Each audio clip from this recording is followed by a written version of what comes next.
Jaya Radha Madhava Kunja Bihari.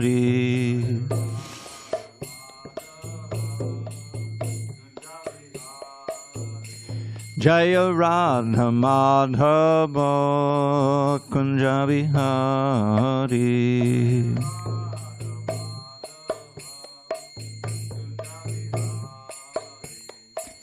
Gopijana Vallabha Girivardhari.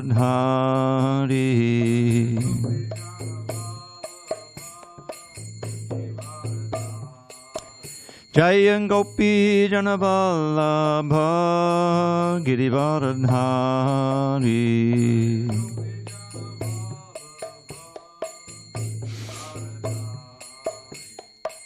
Yashodanandana Brajajana Ranjana. Yashodanandana Brajajana Ranjana. Yamuna Tira Vanachari.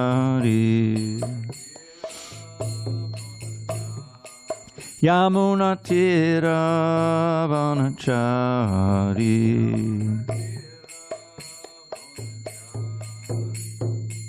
Hare Krishna, Hare Krishna, Krishna Krishna, Hare Hare, Hare Rama, Hare Rama, Rama Rama, Hare Hare.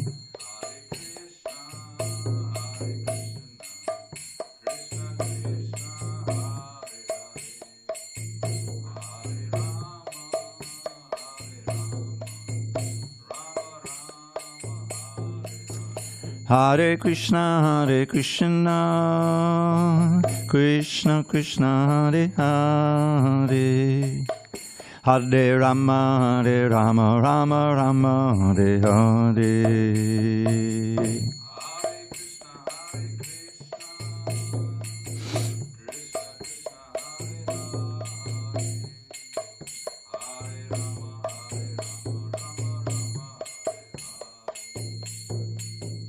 Hare Krishna, Hare Krishna, Krishna Krishna, Hare Hare, Hare Rama, Hare Rama, Rama Rama, Hare Hare.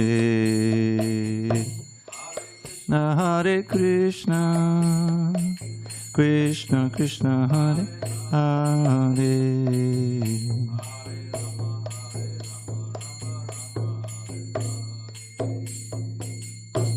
Jai Om Vishnupad Paramahansa Paravijikacharya Ashtottara Shri Srimad Divine Grace Srila A.C. Bhaktivedanta Swami Prabhupada Ki Jai.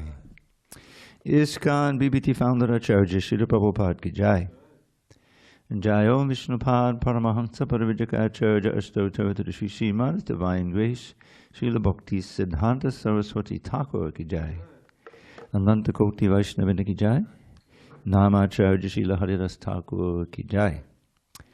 Srimad Bhagavad Gita Ki Jai. Samaveda Bhaktivinoda Ki Jai. All glories to the assembled devotees. All glories to the assembled devotees. All glories to the assembled devotees. All glory to Shri Guru and Gauranga. Okay, now we know exactly where we are here. Second paragraph on page 11.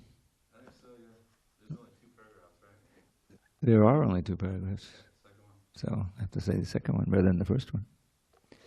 Okay. Let's see. That's all right. Om Namo Bhagavate Vasudevaya.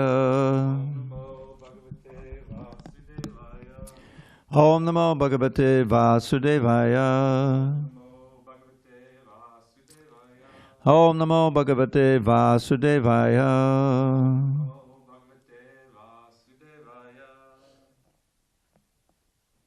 On this 25th day of March, 2026, in San Diego, we're reading from Srimad Bhagavad Gita as it is, translation and commentary by His Divine Grace A.C. Bhaktivedanta Swami Prabhupada.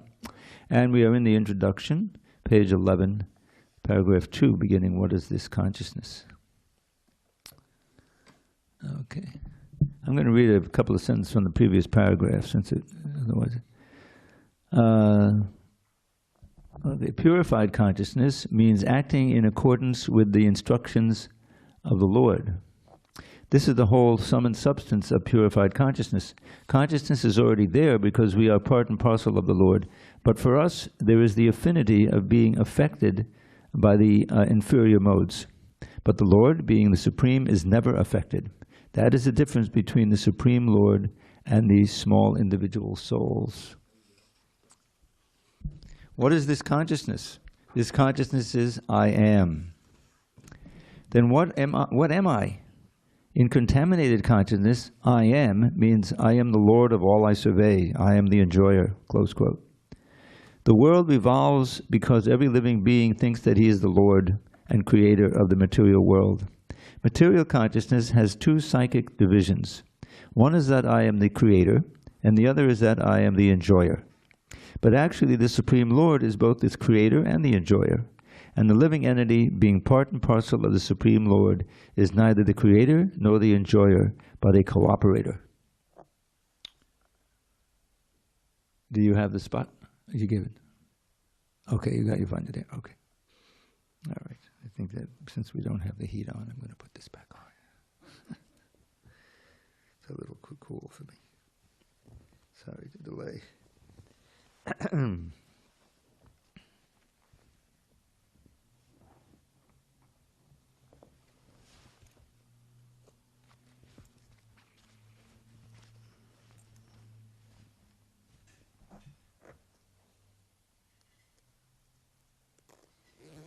All right. Okay.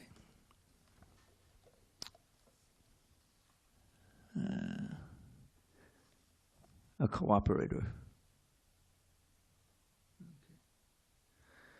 He, the living entity, is the created and the enjoyed. For instance, a part of a machine cooperates with the whole machine. A part of the body cooperates with the whole body. The hands, legs, eyes, and so on are all parts of the body, but they are not actually the enjoyers. The stomach is the enjoyer. The legs move, the hands supply food, the teeth chew, and all parts of the body are engaged in satisfying the stomach, because the stomach is the principal factor that nourishes the body's organization.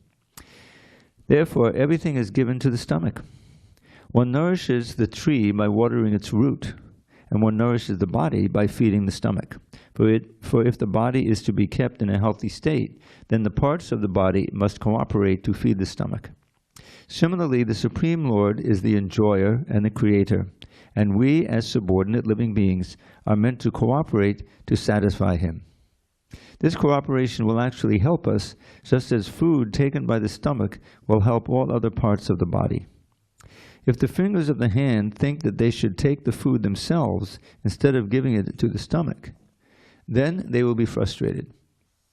The central figure of creation and of enjoyment is the Supreme Lord, and the living entities are cooperators.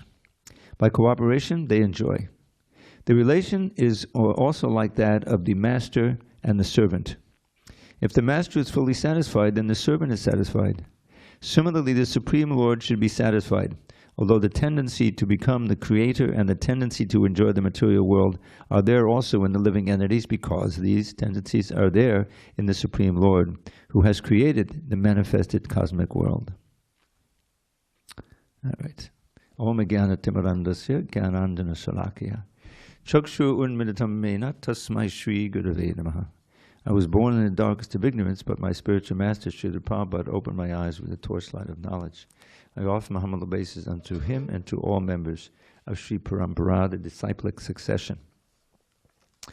So this analogy of the stomach and all of the Hare Krishna, and all the senses cooperating, Prabhupada would like to tell that story. And I'm going to tell a story about, we had a devotee here, forget his name now, but he came from Alachua, and he was known for being a bit of an actor. You know, he would act in plays in ISKCON. So he came here and he put on a one-man show illustrating that analogy. And he was right in here. He set up a table, or maybe it was this thing. And he had, I think, a chair nearby.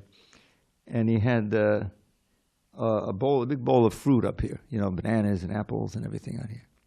So he was playing the senses. He was playing the role.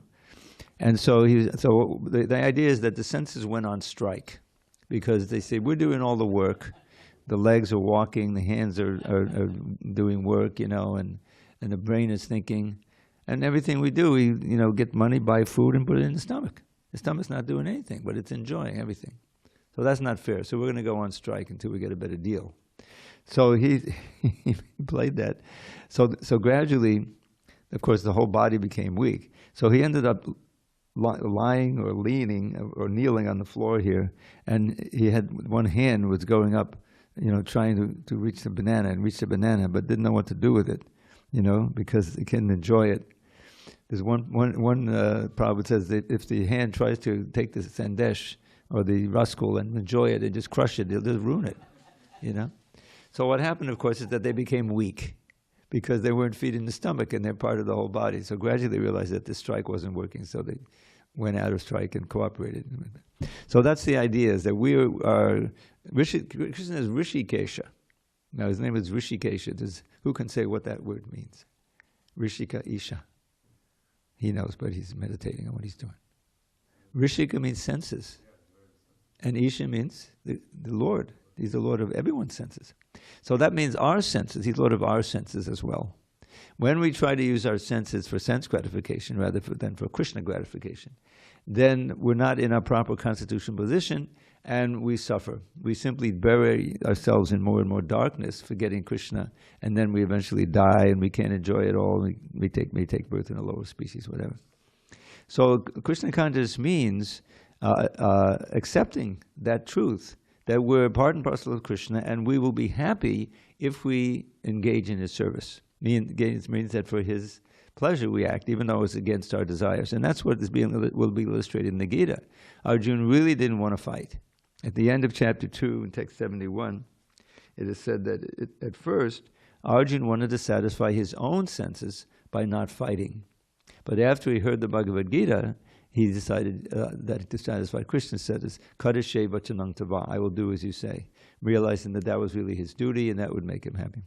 So Arjuna represents us, and the whole Bhagavad Gita is meant to explain to us why we will also be happy if we adopt that consciousness, become Krishna conscious, and recognize we're simply there to help Krishna's, follow Krishna's instructions and the instructions of his representatives, and act for his pleasure, and then we will really enjoy spiritually and pave our way back to Godhead where we can enjoy eternally in that mode. All right, let's go on. Where are we? We shall find, therefore? Okay. Yeah, I think it's second paragraph, page 12.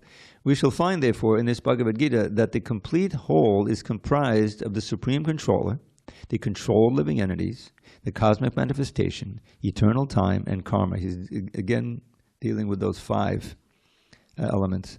The Ishvara, the Jiva, the time, the cosmic manifestation, and the karma, or activities. And all of these are explained in this text. All of these, taken completely, form the complete whole, and the complete whole is called the Supreme Absolute Truth. The complete whole and the complete absolute truth are the complete personality of Godhead, Sri Krishna. All manifestations are due to his different energies. He is the complete whole. Now Prabhupada is getting into a spot here where he's kind of quoting from the Isha Upanishad. The complete, the complete purport is not the first verse, but the invocation. Om Purnamadak Purnamidam Purnat Purnamudachyate Purnasya Purnamadaya Purnamevavashishyate. That's the first verse. The Lord is complete, Om Purnamadak. From Him come all these complete wholes, the universes and everything, but He remains the complete balance. So, you take a complete unit from the complete, it remains complete. That's the whole idea. Okay. He is the complete whole. It is also explained in the Gita that impersonal Brahman is also subordinate to the complete Supreme Person. Brahmano hi pratishtaham. So this is, I probably will use that word complete a lot in this paragraph, I believe. Brahman is more explicitly explained in the Brahma Sutra to be like the rays of the sunshine. The impersonal Brahman is the shining rays of the Supreme Personality of Godhead. Impersonal Brahman is incomplete realization of the Absolute Whole. And so also is the conception of Paramatma, Supersoul. In the 15th chapter, it shall be seen that the Supreme Personality of Godhead, the Purushottama, is above both impersonal Brahman and the partial realization of Paramatma. The Supreme Personality of Godhead is called Satchit Ananda Vigraha. Who can say what that means? Full knowledge, bliss, eternal full knowledge and bliss. Yeah, having the form. He has a form consisting of eternity, knowledge, and bliss. The Brahma Samhita begins in this way. Ishvarak Parama Krishna. I'll say you say. Ishvarak Parama Krishna. Satchidananda Vigraha. Anadiradi Govinda. Savakarna Karanam. Quote, Govinda, Krishna, is the cause of all causes. He is the primal cause, and he is the very form of eternity, knowledge, and bliss. Close quote. Impersonal Brahman realization is the realization of his Sat, or eternity feature. Paramatma realization is the realization of the Sat and Chit, or eternity and knowledge. But realization of the personality of Godhead, Krishna, is realization of all the transcendental features, Sat, Chit, and Ananda, eternity, knowledge, and bliss, incomplete vigraha, or form, or in their completeness. People with less intelligence consider the Supreme Truth to be impersonal. But he is a transcendental person. And this is confirmed in all Vedic literatures. Nityo Nityanam Chaitanas Chaitananam Kata Upanishad 2.2.13. As we are all individual living beings and have our individuality, the Supreme Absolute Truth is also, in the ultimate issue, a person, and realization of the personality of Godhead is realization of all the transcendental features in his complete form. The complete whole is not formless. If he were formless, or if he lacked any other thing, then he could not be the complete whole. The complete whole must have everything within our experience and beyond our experience. Otherwise, he cannot be complete. This repetition of complete Prabhupada is definitely glossing the invocation of the Isha Upanishad. The complete whole, the personality of Godhead, has immense potencies. Padasya Shaktir Vibhadhaiva Shruyade. How Krishna is acting in different potencies is also explained in the Bhagavad Gita. This phenomenal world, or material world, in which we are placed, is also complete in itself because the 24 elements of which this material universe is a temporary manifestation, according to Sankhya philosophy, are completely adjusted to produce complete resources which are necessary for the maintenance and subsistence of this universe. There is nothing extraneous, nor is there anything needed. This manifestation has its own time fixed by the energy of the Supreme Whole, and when its time is complete, these temporary manifestations will be annihilated by the complete arrangement of the complete. There is complete facility for the small complete units, namely the living entities, to realize the complete, and all sorts of incompleteness are experienced due to incomplete knowledge of the complete. So, but the Bhagavad Gita contains the complete knowledge of the Vedic wisdom. Prabhupada's really getting into it, you know. Om Purnamada Purnamada Purna Purna. So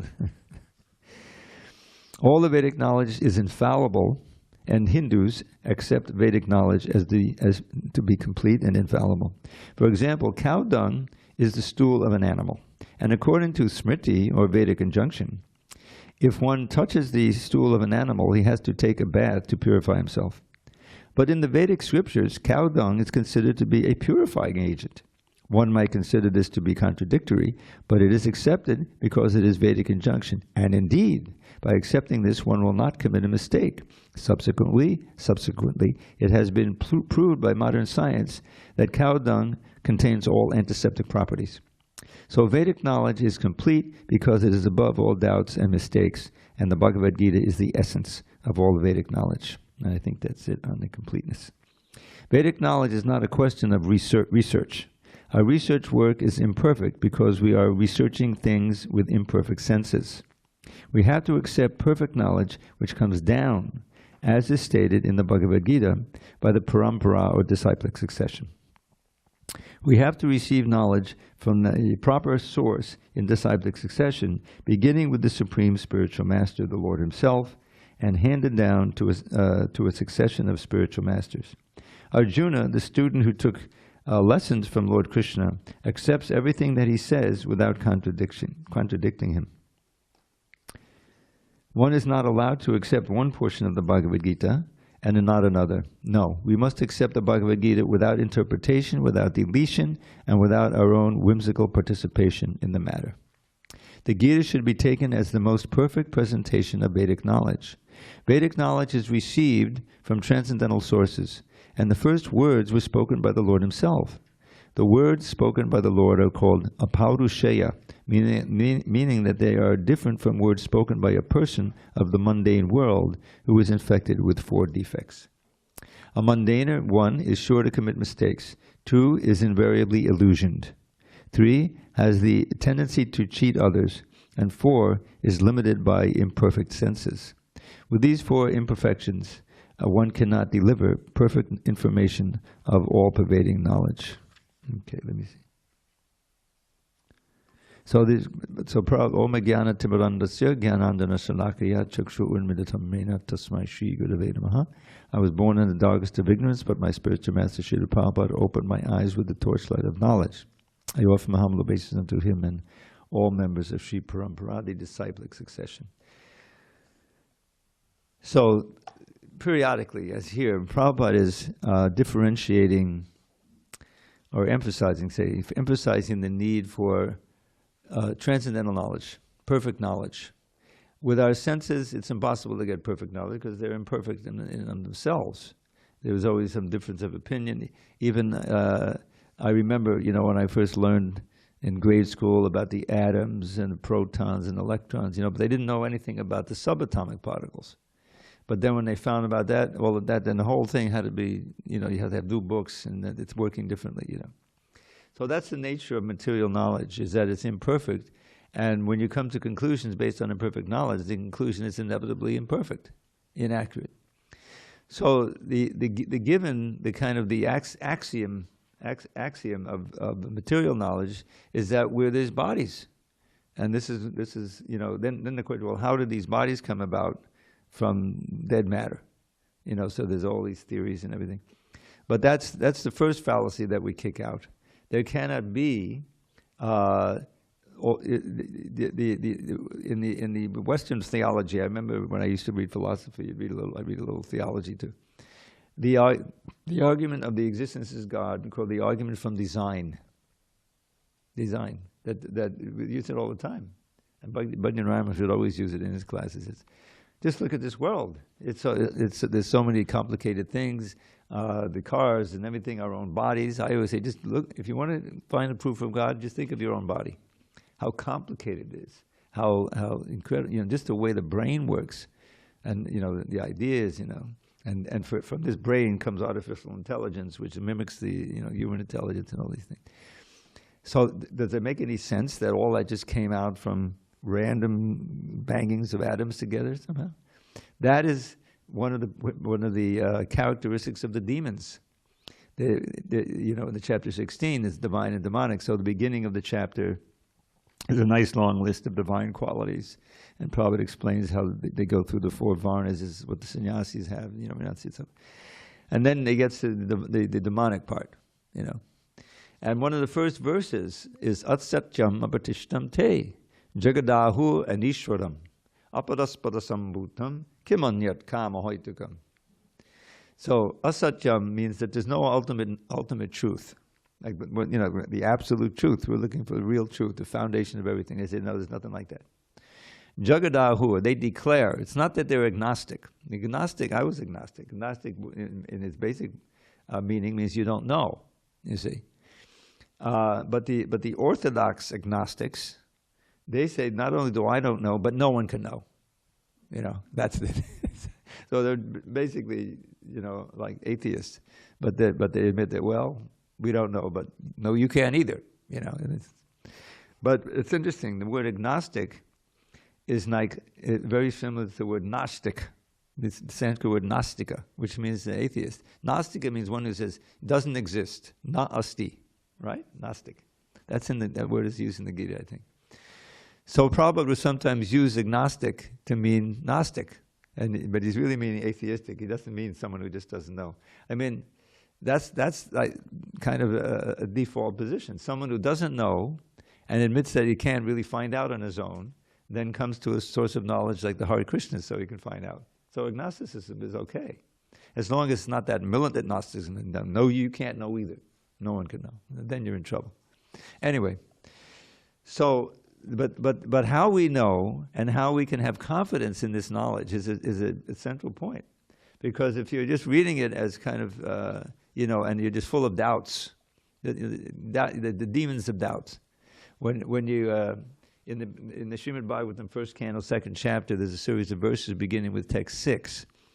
Savai Pungsang Parodamo, the question of the sages to Sutta Goswami, because he's speaking it in second time. First is to Shukadev and Pariksit. But he say, so the sages asked the question, what is the ultimate dharma in this world? What is real dharma? And so he praises the question first. What a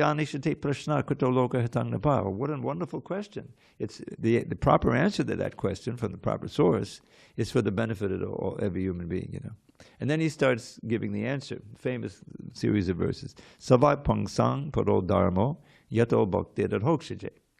Ahaitukya pratayata yatma supasidati. He says that's supreme dharma, because we have the four basic principles of the Veda: dharma, artha, kama, moksha. We're familiar with those, right? So in this case, it's not supreme dharma there, because the dharma is that how can I achieve my artha, right? Maybe I have to worship the demigods and so forth, that kind of. But the other is, I can get some wealth, and then what I get? I'll satisfy my kama. Is it dharma, artha, kama, dharma, artha, kama? But one's a little intelligent, he says, I'm not really getting anywhere here, I'm getting more and more entangled in the material world. Then I want moksha, liberation. But I want, either I want the kama, the result of my dharma and artha, or I want moksha. Well, I'll be really liberated, then I'll really enjoy it. I won't have, I'll be free. I'll be in the Brahman, you see. So it's all self-centered. So as opposed to that dharma, which if we recall, in the beginning of the whole book, the second verse of the whole, dharma projita kaitavotra. Kaitava means cheating dharma. This book, he says here in the Bhagavatam, we're kicking out from the beginning all cheating dharma. And what is it cheating dharma? You're cheating yourself. You're following very carefully all the rules and regulations of karma kanda. Hopefully, chanting the mantra just perfectly, so what? So that finally you can do what? Go to Indralok. Nandanandana. I'll get the sport Nandana. It's all, Krishna condemns that several places in the Bhagavad Gita. But that's also a kind of dharma, you see. So, here he's saying that real dharma is not that, but it's that which develops your bhakti to Krishna, the transcendental Lord. That's the whole thing. Yato bhakti adhokshaja. This word adhokshaja means one who is beyond the range of the material senses and mind. Adha akshaja.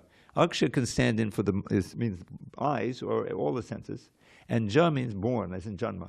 So that knowledge which is born of your working your senses and your mind and intelligence, that's called the ascending path.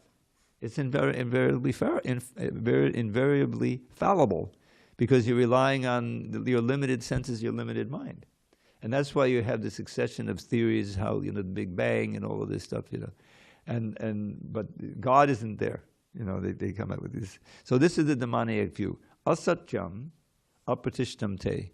There's no ultimate truth. There's no foundation to everything. Then where did everything come from? Just by random, attraction and repulsion, sex life. Jaganahu, they declare Anishwaram.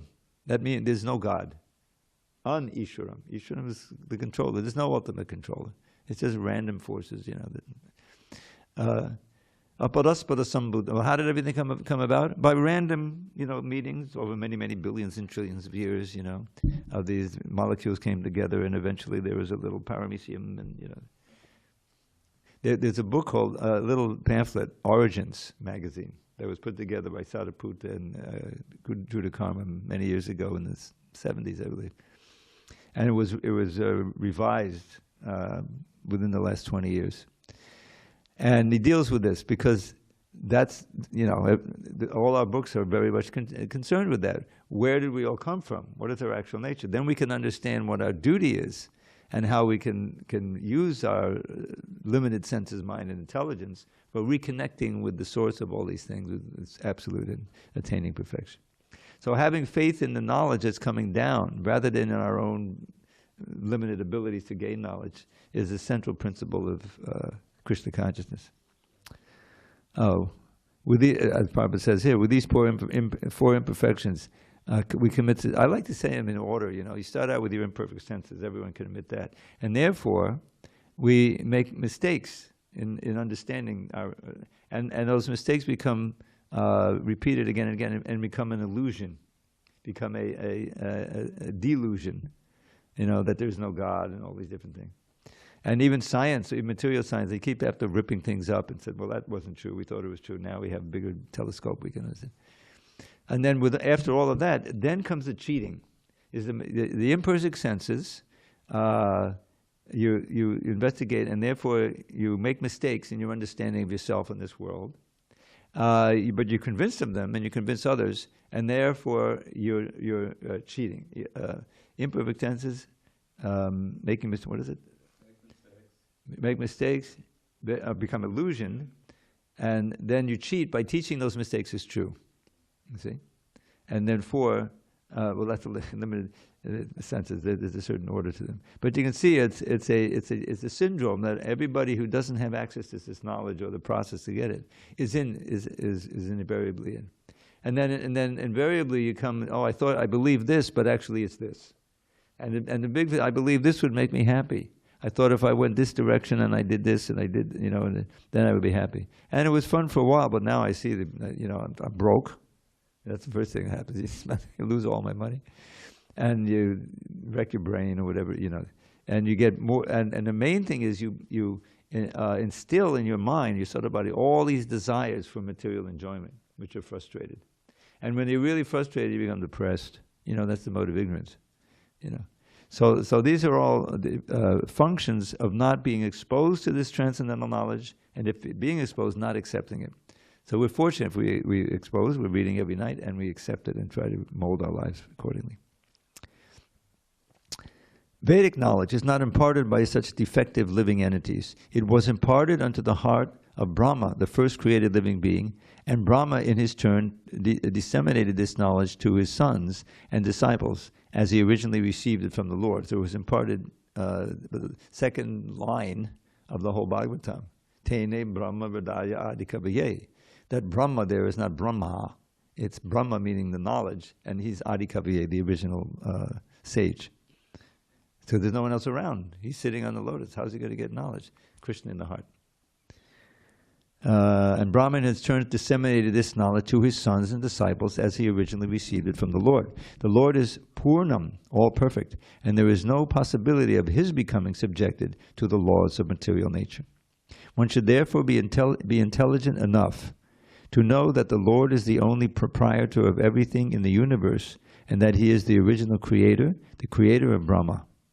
In the 11th chapter, the Lord is addressed as Prapitamaha, because Brahma is addressed as Pitamaha, the grandfather. So the Lord is Prapitamaha, great-grandfather, because Brahma is addressed as the Pitamaha, the grandfather. And he, the Lord, is the creator of the grandfather. So no one should claim to be the proprietor of anything. One should accept only things set aside for him by the Lord as his quota for his maintenance. There are many examples given of how we are to utilize those things which are set aside for us by the Lord. This is also explained in the Bhagavad Gita. In the beginning, Arjuna decided that he should not fight in the battle of Kurukshetra. This was his own decision. Arjuna told the Lord that it was not possible for him to enjoy the kingdom after killing his own kinsman. This decision was based on the body because he was thinking that the body was himself and that his bodily relations or expansions were his brothers, nephews, brothers-in-law, grandfathers, and so on. Therefore, he wanted to satisfy his bodily demands. The Bhagavad Gita was spoken by the Lord just to change this view And at the end, Arjuna decides to fight under the directions of the Lord, when he says, Karishye vachanang tava, I shall act according to your word. So the Bhagavad Gita is kind of a arrangement by the Lord to stage this whole thing. That Arjuna, he's really speaking, sincerely in the first chapter. He's just aghast at the whole prospect of killing his beloved guru, his beloved grandfather, and all the other, friends and relatives he sees on both sides. So he wants to enjoy, his own sense by not fighting. But after he heard the Bhagavad Gita, then his decision was changed, and he represents us. Krishna put him into illusion for that reason, so he could receive the Bhagavad Gita. It could be recorded by Sanjaya, who was listening back in Delhi, I guess. He was at a distance with Dhritarashtra, but he could hear it because he had that power. And it's come down to us, and it's Krishna speaking for all of us. Arjuna is just a vehicle by which he spoke it, but it's meant for every living entity. And if we're fortunate enough to be receptive to it, we're very fortunate. Okay. There are many examples given of how we are to utilize those things which are set aside for us by the Lord. This is also explained in the Bhagavad Gita. In the beginning, Arjuna decided that he should not fight in the battle of Kurukshetra. That was his own decision. Arjuna told the Lord that it was not possible for him to enjoy the kingdom after killing his own kinsman. I think I read this already, right? In this world, human beings are not meant for quarreling like cats and dogs. People must be intelligent enough to realize the importance of the human life and refuse to act like ordinary animals. A human being should realize the aim of his life, and this direction is given in all Vedic literatures, and the essence is given in the Bhagavad Gita. The Vedic literature is meant for human beings, not animals. Animals can kill other living animals, and there is no question of sin on their part. But if a man kills an animal for the satisfaction of his uncontrolled taste, he must be responsible for breaking the laws of nature. In the Bhagavad Gita, it is clearly explained that there are three kinds of activities according to the different modes of nature. The activities of goodness, of passion, and of ignorance. Similarly, there are three kinds of eatables also, eatables in goodness, passion, and ignorance. All of this is clearly described, and if we properly utilize the instructions of the Bhagavad Gita, then our whole life will become purified, and ultimately we will be able to reach the destination which is beyond this material sky. Yad gatvananavartante tadhama padamang mama. Which means, having gone there, one does not return. That is my supreme abode. That destination is called the Sanatan sky, the eternal spiritual sky. In the material world, we find that everything is temporary. It comes into being, stays for some time, produces some byproducts, dwindles, and then vanishes. That is the law of the material world. Whether we use as an example this body or a piece of fruit or anything. But beyond this temporary world, there is another world of which we have information. This world consists of another nature, which is Sanatan, eternal. The Jiva is also described as Sanatan, eternal, and the Lord is also described as Sanatan in the 11th chapter. We have an intimate relationship with the Lord, and because we are all qualitatively one, the Sanatan Dhamma, or sky, the Sanatan Supreme Personality of Godhead, Supreme Personality, and the Sanatan living entities, the whole purpose of the Bhagavad Gita is to revive our Sanatan occupation, or Sanatan Dharma, which is the eternal occupation of the living entity. We are temporarily engaged in different activities, but all of these activities can be purified when we give up all these temporary activities and take up the activities which are prescribed by the Supreme Lord. That is called our pure life. The Supreme Lord and His transcendental abode are both Sanatan, as are the living entities, and the combined association of the Supreme Lord and the living entities in the Sanatan abode is the perfection of human life. The Lord is very kind to the living entities because they are His sons. Lord Krishna declares in the Bhagavad Gita, Sarva Yonishu Aham Bija Padakpita. I am the father of all. Of course, there are all types of living entities according to their various karmas, but here the Lord claims that He is the father of all of them. Therefore the Lord descends to reclaim all of these fallen conditioned souls, to call them back to the Sanatan eternal sky, so that the Sanatan living entities may regain their eternal Sanatan positions in eternal association with the Lord. The Lord comes himself in different incarnations, or he sends his confidential servants as sons or his associates or acharyas to reclaim the conditioned souls. Therefore, Sanatan Dharma does not refer to any sectarian process of religion. It is the eternal function of the eternal living entities in relationship with the eternal Supreme Lord. Sanatan Dharma refers, as stated previously, to the eternal occupation of the living entity. Sripad Ramanujacharya has explained the word Sanatan as, quote, that which has neither beginning nor end, close quote. So when we speak of Sanatan Dharma, we must take it for granted on the authority of Sripad Ramanujacharya that it has neither beginning nor end. The English word religion is a little different from Sanatan Dharma. Religion conveys the idea of faith, and faith may change. One may have faith in a particular process, and he may change this faith and adopt another. But Sanatan Dharma refers to that activity which cannot be changed. For instance, liquidity cannot be taken from water, nor can heat be taken from fire. Similarly, the eternal function of the eternal living entity cannot be taken from the living entity. Sanatan Dharma is eternally integral with the living entity. Okay. Time out. Sorry, my little iPad is running out of juice. I have to plug it into this portable. What can I do? Okay, so where were we? I'm sorry? Okay. Well, all right, what paragraph? Second paragraph? I'm sorry? The last on 15. 16? The last paragraph on page 15. Oh, 15. Really? The last paragraph, page 15, because the Supreme Lord and his Transcendental Abode are both Sanatan. I read that already. Page 16. Yeah. Yeah, I definitely read the second paragraph. I didn't say nay, that word. When we speak of the Sanatan Dharma, therefore? All right, let me begin. Sorry. All right, when we speak of Sanatan Dharma, therefore, we must take it for granted on the authority of Sripad Ramanujacharya that it has neither beginning nor end. That which has neither end nor beginning must not be sectarian, for it cannot be limited by any boundaries. Those belonging to some sectarian faith will wrongly consider that Sanatan Dharma is also sectarian. But if we go deeply into the matter and consider it in the light of modern science, it is possible for us to see that Sanatan Dharma is the business of all the people of the world, nay, of all the living entities of the universe.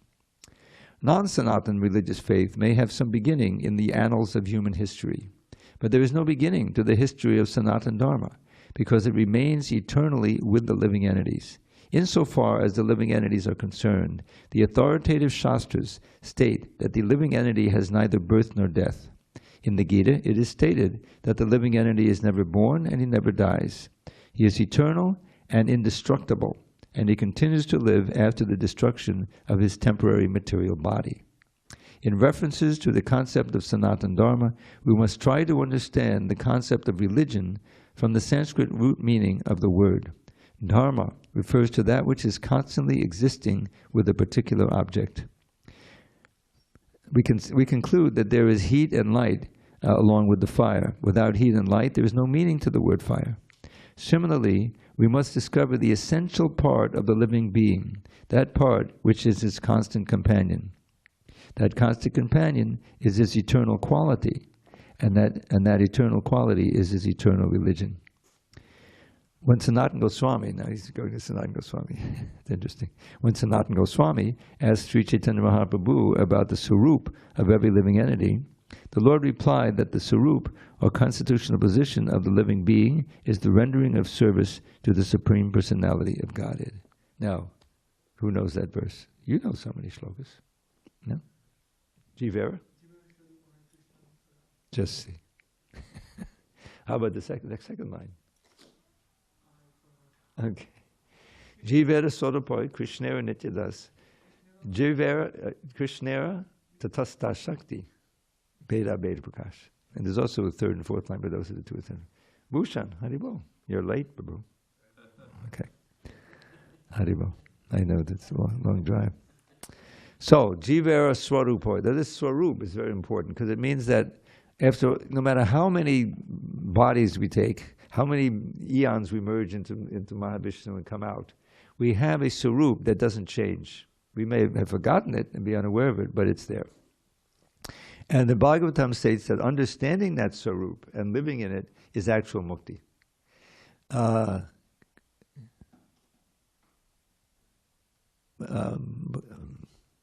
Muktir hitvanyata rupam swarupena vivastiti. Hitvanyata rupa means giving up all these other forms that we've had. This is not us. Is anyone sitting in a Swarup now? Is that your eternal Swarup? I don't think so. Me neither. But but we have one. And it's all centered on devotional service. In other words, we try to act as far as possible with this body according to our essential Swarup. Glorifying the Lord, serving the Lord, you see, cooking for the everything. So that is reawakening ourselves to our awareness of our actual Swarup. So when we understand that, it could be before we leave this body, we can attain mukti. You know, the Mukta Purush, even though they may be walking in this world, they're not connected to it, they don't want to enjoy anything from it. They simply want to utilize it in Krishna's service. And that's the foundation of the Swarup of every living entity, being a servant of the Lord. So, first finding out what it is, and then finding out how we can awaken our knowledge of it and finally be situated in it. In other words, we can be liberated even in this body. Jivera Swarupoi Krishnera Nityadas. If we're always acting in our capacity as the eternal servant of the Lord, and our consciousness is fixed on the Lord at every moment, then we're in our Swarup. We may still have the human form, but we may be aware of our actual eternal form in the spiritual world. It may be human, it may be male, female, whatever. So that's what Prabhupada is talking about here.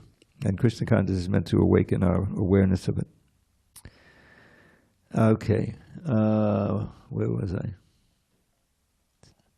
Top of 17, maybe? I said, yeah, I started reading that. When Sanatana Goswami asked Lord Chaitanya about the Swarup of every living being, the Lord replied that the Swarup or constitutional position of the living being is rendering of service to the personality of Godhead. If we analyze this statement of Lord Chaitanya's, we can easily see that every living being is constantly engaged in rendering service to another living being. A living being serves other living beings in various capacities. By doing so, the living entity enjoys life. The lower animals serve human beings as servants serve their master. A serves B master, B serves C master, and C serves D master, and so on. Under these circumstances, we can see that one friend serves another friend. The mother serves the son. The wife serves the husband serves the wife, and so on. If we go on searching in this spirit, it will be seen that there is no exception in the society of living beings to the activity of service. The politician presents his manifesto for the public to convince them of his capacity for service. The voters therefore give the politician their valuable votes, thinking that he will render valuable service. This is where the cheating capacity comes in. Anyway. The shopkeeper serves the customer, and the artisan serves the capitalist. The capitalist serves the family serves the state, and in the terms of the eternal capacity of the eternal living beings. In this way, we can see that no living being is exempt from rendering service to other living beings. And therefore we can safely conclude that service is the constant companion of the living being, and that the rendering of service is the eternal religion of the living being. So this dharma, as I like to point out, I think many times, the root of the word dharma is dri. It's the same root of the word dhari, as in Giridhari. He's holding up the hill. So what maintains us, what is our essential nature, is the dharma. As I like to say, I think you may have heard this example before, the chair has a dharma. You take advantage of the dharma of that chair every day, twice a day. Me too. Oh, Money Bunny needs chair. It lost its dharma. Oh, it broke? Collapsed on him, No kidding. Well, you can learn from that. I hope you didn't get hurt. But everything, has its natural function. Like, Prabhupada would point out the microphone because he's giving it, if this didn't expand the sound, he didn't use the word amplify, but that's what he meant. If it didn't amplify the sound, it would be a microphone in name only. In other words, it wouldn't be meeting its dharma. So the question, what is our essential dharma, is to serve, and that service is perfected when we serve the Supreme Lord, who can reciprocate perfectly. Yet, man professes to belong to a particular type of faith with reference to a particular time and circumstance, and thus claims to be a Hindu, Muslim, Christian, Buddhist, or an adherent of any other sect. Such designations are non-Sanatana Dharma. A Hindu may change his faith to become a Muslim, or a Muslim may change his faith to become a Hindu, or a Christian may change his faith, and so on. But in all circumstances, the change of religious faith does not affect the eternal occupation of rendering service to others. The Hindu, Muslim, or Christian, in all circumstances, is a servant of someone. Thus, to profess a particular type of faith is not to profess one's Sanatana Dharma. The rendering of service is Sanatana Dharma. Factually, we are related to the Supreme Lord in service. The Supreme Lord is the supreme enjoyer, and we living entities are his servitors. We are created for his enjoyment, and if we participate in the eternal enjoyment with the Supreme Personality of Godhead, we become happy. We cannot become happy otherwise. It is not possible to be happy independently, just as no one part of the body can be happy without cooperating with the stomach. This is at the beginning of the talk tonight. It is not possible for the living entity to be happy without rendering transcendental loving service unto the Supreme Lord.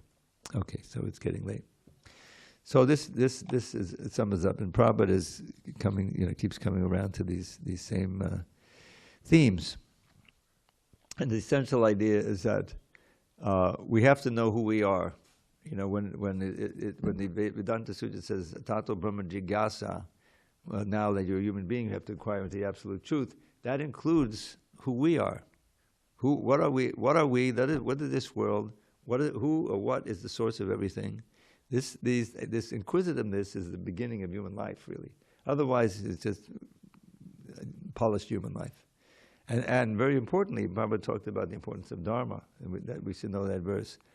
Ahara nindra bhayamaitanangcha samanya maitan pashabhi samana. Dharmo hitesham adhiko vishesho dharmena hina pashabhi samana. So, we have these four functions that we share with the animals, right? Eating, sleeping, mating, and defending. So what differentiates us? The third line. Dharmo hitesham adhiko vishesho.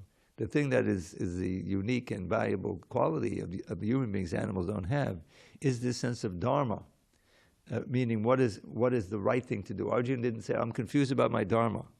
You see, he was in great anxiety. So he asked Krishna to please resolve that in the beginning of the second chapter, text number 7. So that dharma, can be, there's also kind of a dharma. It looks like it's a dharma, like all these things they have to do, the austerities and penances and mantras you have to chant, and the brahmas you have to hire, and the ghee you have to buy, and the sacrifice you have to perform in order to go to the heavenly planet and enjoy, right? Isn't it the Karma Kanda section? There's a whole bunch of, that's a kind of dharma, but that's kind of a dharma. That's kicked out at the beginning of Bhagavatam. No, because it doesn't get you anywhere.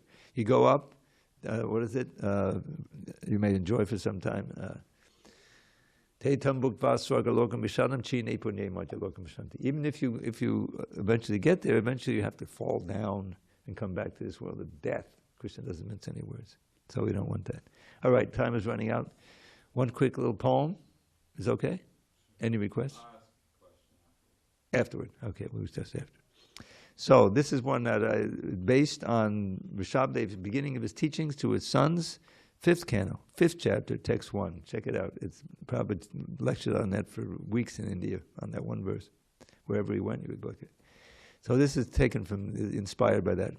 Don't waste this precious human life, dear friend, working hard for hoggish happiness. Through bhakti yoga, worldly life transcend and learn to taste divine love's endless bliss. And there you have it. So we can contemplate that as we get ready to see the deities. All glories to Srila Prabhupada.